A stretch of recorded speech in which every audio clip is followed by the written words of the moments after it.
Okay, flashy warning for epileptic. I'm not sure if it's too flashy, but again, I always want to be considerate and I always have the viewers in mind when I'm making these. Somebody should really educate me on what qualifies for an epileptic warning or what doesn't. If you guys know, you guys can tell me. If you're new to this channel, this is kind of a tea channel, I'm not gonna lie. It's just basically like story times and exposed videos. Lately, a heavy topic on my channel has been the most bizarre ordeals I've ever had to deal with when it comes to having neighbors. I've lived in multiple neighborhoods since childhood, and I've never ever had issues with neighbors like I do these days. And while it was really bizarre, I have a huge collection of videos if you guys want to watch, but basically in this one I'm going to be talking about the problems of living next to dirty neighbors in particular. One of the stories I have is kind of funny. I thought it was kind of funny. I posted it on Facebook. I noticed these podcasts, they don't get as many views as like if I'm talking about this on Facebook Live. I'm not sure what it is. Maybe it's because like people can actually see me and they can connect with me more. Maybe that's what it is. But the lives have gotten way more views. I told one of these stories on the live. I thought it was really funny. I still do want to make these YouTube podcasts though, because here's why. I can actually plan these out and I can actually put detail into it and show videos in a planned, edited manner, unlike when I'm going live and just, going off the bat. I really thought that the podcasts were going to get more attention because it has more detail, and I thought, well, like, that's what people want, right? But I suppose, like, when they see me in person, maybe that's why. Because on Facebook, I had been talking about the same subjects, but I was getting, like, up to, like, 600 views with a newbie account. It just was, like, kind of daunting on me. Like, wow, what? Like, I didn't know, like, lives would be popping off a little bit more. I really do want this to work though, so I'm gonna keep trying with the podcast. As we go, we might notice like the videos start to evolve too, because I've been learning a little bit more and I've been changing the formats and such. Anyways, I kind of want to just get into this and stop with the intro. So first, I'm gonna start with the story time. Okay, usually it's like whatever. Who cares if somebody's dirty, okay? But like it's a different story when it's like affecting you and yours. That was when it became a problem for me, okay? This is how it happened. Okay, so I went multiple days with like picking up cat poop off of my yard. Well, I had to do it because I was like, well, maybe it was just an accident. I did notice that was the hangout spot of my neighbor's cat, Clarissa and Josh's. So I was just like, well, whatever. Maybe it was just like a one time, 2 time thing. I don't know, maybe. But then it turned into a problem where I just like kept having to manage it. Even if I didn't, there would be poop sitting there for weeks straight. Disgusting. I noticed that my neighbors, Clarissa and Josh, they had a cat and they would always leave it outside to poop, but then they would bring it in for cuddles and they would feed it, but they didn't want to do the normal thing that every animal parent has to do and clean up the poop. That's regular. Everybody knows this. Every adult knows it.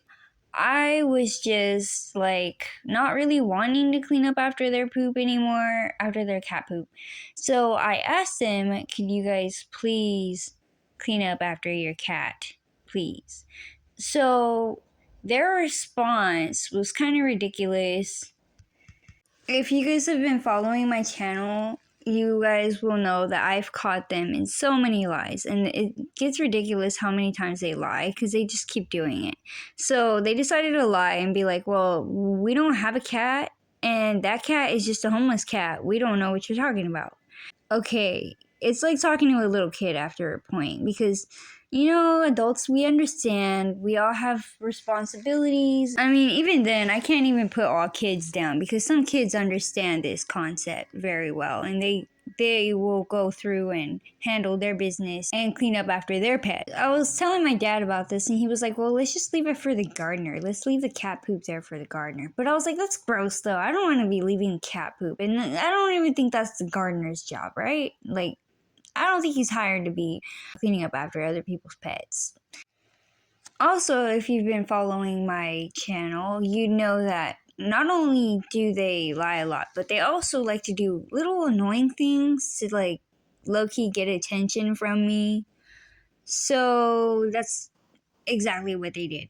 It was really awkward because after that conversation, they started doing this weird thing where they would come outside right when I was outside, and they would be like calling their cat into the house because they know that we had just had the conversation of, hey, you guys, there's a yard, and they like thought it was like, I guess they thought it was funny or clever of them to just straight out lie about not having a cat, but also like high key calling in the cat right in front of me, and in a very like not slick manner.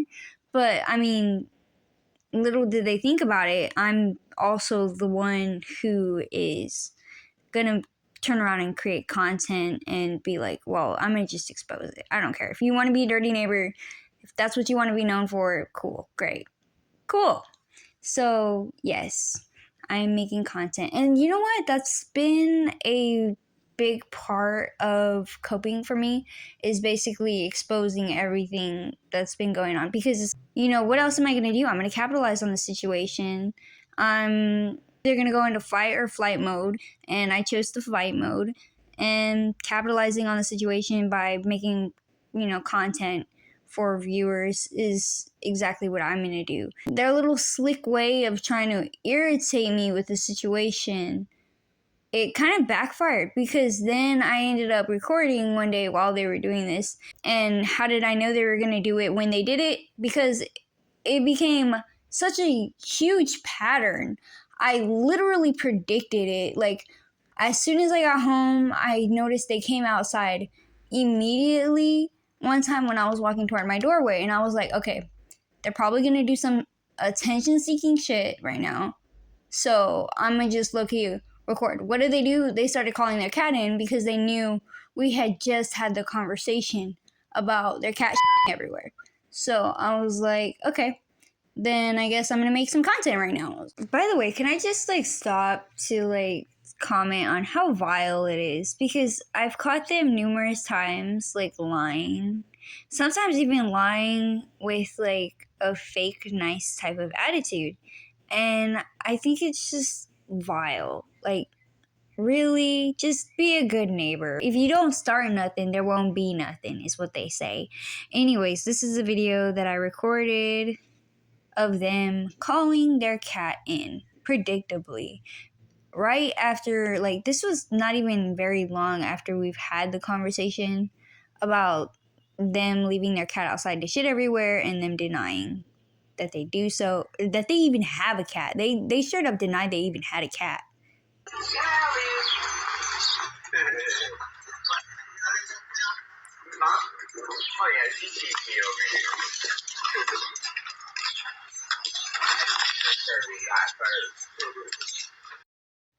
Is there something about accents that these people are just like infatuated with? Like, why do you think that was funny?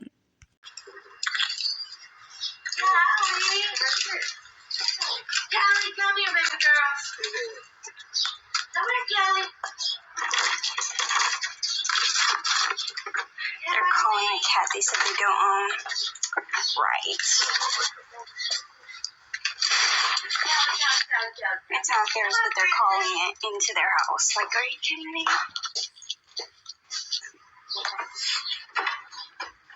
Oh, but when I ask them to pick up the poop, it's like, no, that's not our cat, but we just call her in whenever.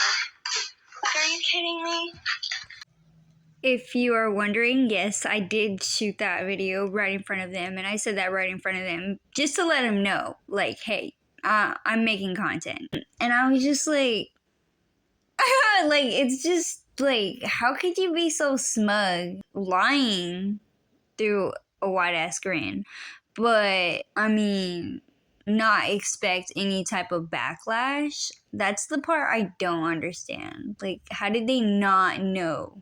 At some point, would hit the fan, especially if they treat people like this on a regular basis. At some point, you know, when you're being just a bad person to other people and you think it's funny, like, it's gonna hit the fan at some point. It's gonna come right back, you know, and karma that's how karma happens. It gets worse. It really does. Especially considering that was shot like just 7 days after the day that Clarissa followed me around the block. And then for them to be standing out there like 7 days later, like acting like they're normal, like a happy, normal couple, circus, as if they're normal with their little pet. Okay, so this was a funny story time that I had. I put this on Facebook, but I mean, I got a few hundred views on Facebook, so I guess it's cool enough to share here.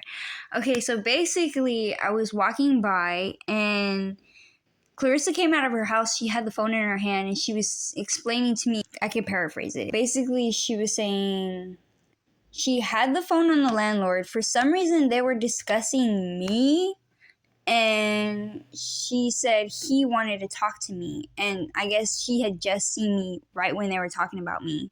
And I was thinking to myself, like, what the why is she always talking about me? Like, she's literally no one to me. Not even anyone related to me, not anyone related to anyone I'm related to. So I just can't understand why she is always discussing me to neighbors, to anyone she meets, anyone she crosses. Like, she's always trying to talk about me. Like, it's just weird. So I didn't say anything though, because I was thinking to myself, like, okay, the landlord is on the phone. Like, I gotta keep my head together.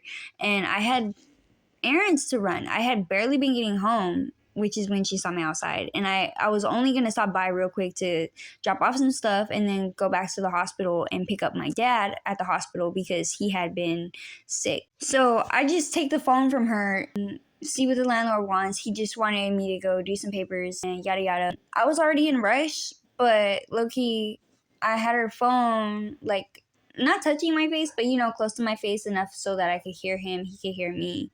And it wasn't on speakerphone. But then I started to realize her phone smelled like fish. And I thought to myself, like, oh, shoot. Like, that's when my rushing and stuff, it kicked into double time. Like, I was just telling the landlord, yeah, I'll do that. I'll go to the office. I'll do that. I'll totally do it. But I gotta go because my dad's at the hospital. But really, I was thinking, too, like, why the does this phone smell like fish? Like, does she not clean her hands? Like, what's going on? It was pretty disgusting because it's like, okay, if you're gonna go out and interact with the public, like, please be clean, at least like wash your hands. A little while after that interaction though, I had started to realize she would come out to gossip sometimes, and I noticed she would be wearing like the same clothes for multiple days. Like, sometimes, like, the most I've noticed is like maybe 3 days in a row she didn't change her clothes, or 2 days in a row she didn't change her clothes.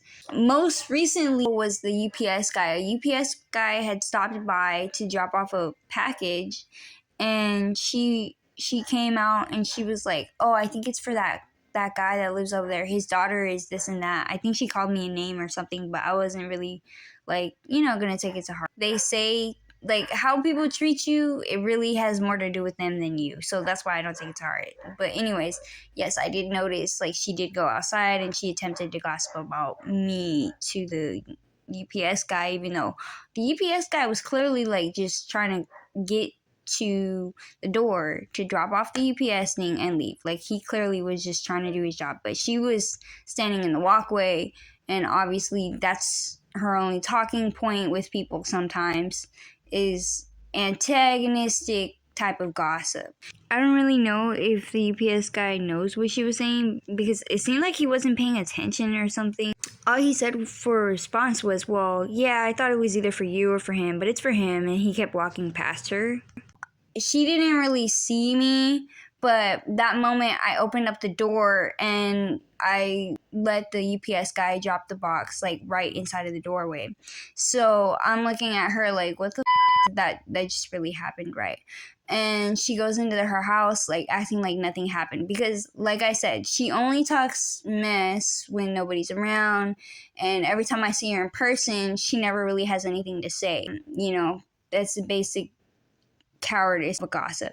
So I was thinking to myself, wait, she's wearing the same exact clothes she was wearing the day before. And then that's when it also got me thinking about the time I borrowed her phone and her phone smelled like fish. And I'm like, she has a hygiene problem.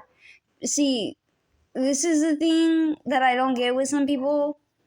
It's like you're neglecting yourself and your household to the point where the neighbors are noticing you're dirty.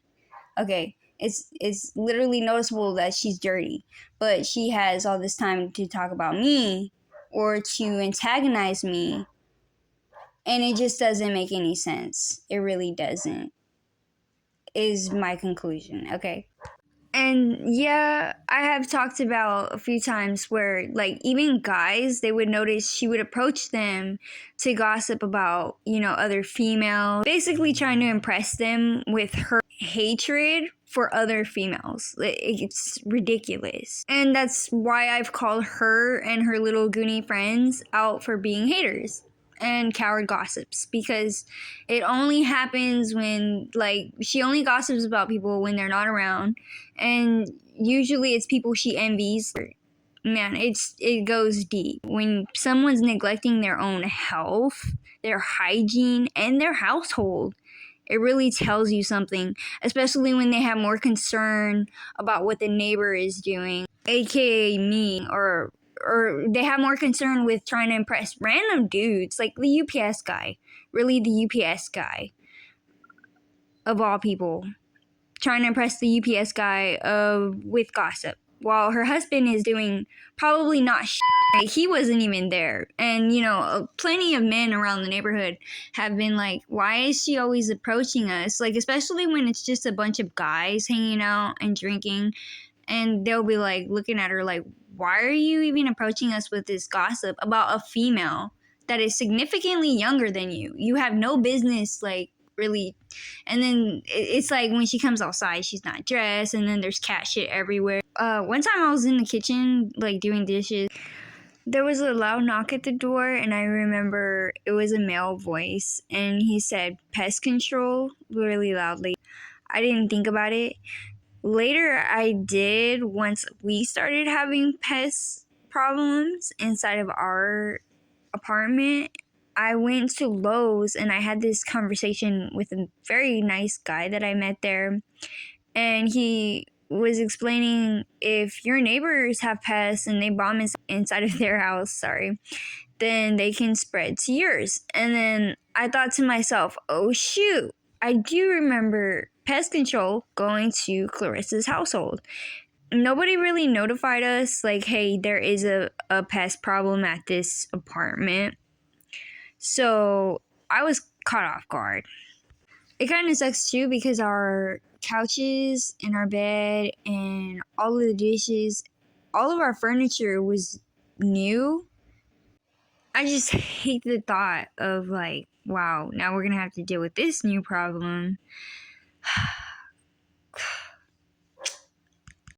It's crazy though, because it's like, wow, grown-ass adults.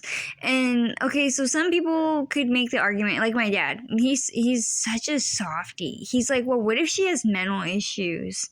I'm like, well, I don't want to be an ableist and be like, oh, we should totally baby her as a grown adult, because to me, I'm like, well, if you're babying her as a grown adult and acting as if she can't change her ways, like simple behaviors, like being respectful. Obviously, she has the capacity to understand that gossip is wrong, and saying malicious things behind people's back is wrong, because she only does it at certain times. And so it's a controlled behavior, obviously. I'm not going to accept the ableist argument of, well, we should baby a grown adult, because what if she does have some sort of mental issue or depression or, you know, envy or jealousy or even insecurities or emotional issues, anything mental or emotional, I'm gonna kind of excuse that argument and be like, well, we should still hold her accountable because she is a grown adult. In the US too, we have so many different services and resources available. There's plenty of self-help methods too that people could go about handling these type of issues. I don't think that, brushing it under the rug as like an ableist is appropriate. That's also too why I don't understand her family members or the people who like act like they're her friends. to just be sitting there and watching her like go through these behaviors that are not only harmful to herself, but they're also affecting people around her in a very negative way. It's like she can't even be in society in a neighborhood without causing problems. It's a civil issue too, because I mean there's civil laws, especially when you think about this video is not the only video I've made on them. I've made videos exposing them for stalking, exposing them for slander, exposing them for lying, and it's just like they can't be civil. So where are her family members or her supposed friends to act like they care about her when she's having obviously issues. She's having issues. And her boyfriend, Josh, who lives with her, said that he is her caretaker. So why does it seem like she's surrounded by nothing but ableists and enablers? They're not holding her accountable, and they're not encouraging her or even, telling her you should go get mental help, you should change your behaviors because this is going to be a problem. And if they think that she doesn't have the capacity to change, then I mean that really shows how much they care about her as an individual. And this is coming from someone who has dealt with her stalking me, her slandering me, her gossiping about me, dirty nonsense even on my front yard. Okay? So, why am I able to come to this thought for her when her own family members and her friends haven't even seemed to think about that? That's insane to me. And Clarissa did tell me, like, she has a really good connection with the police officers. I asked her one time, I was like, why is it that every time you call the cops, like, they show up like that? And she's like, well, my uncle is Donnie Youngblood. And I'm like, wow, so you have family. Just seemingly don't care about her safety, about her reputation, about her behaviors and her actions to herself and other people around her. People she doesn't even know, like her neighbors. Like, really? They don't care? They're just enabling her? Are they ableists? That's what I've been thinking about recently since I've been, obviously having to deal with this. I never thought cat would turn into a deep discussion. I'll tell you that. Anyways, I'm going to get off of this podcast now. I don't want it to be too long. If you guys have any constructive criticism, please share down below. Please don't troll me though, okay? I don't want straight trolls. I want constructive criticism so that I can build upon, your guys' opinions or your guys' criticisms. Not trolls though, okay? I don't want to be trolled. That's not what I'm looking for. And I'll probably call it out if I feel like it's a straight up troll. Okay, anyways, thank you for listening. Goodbye.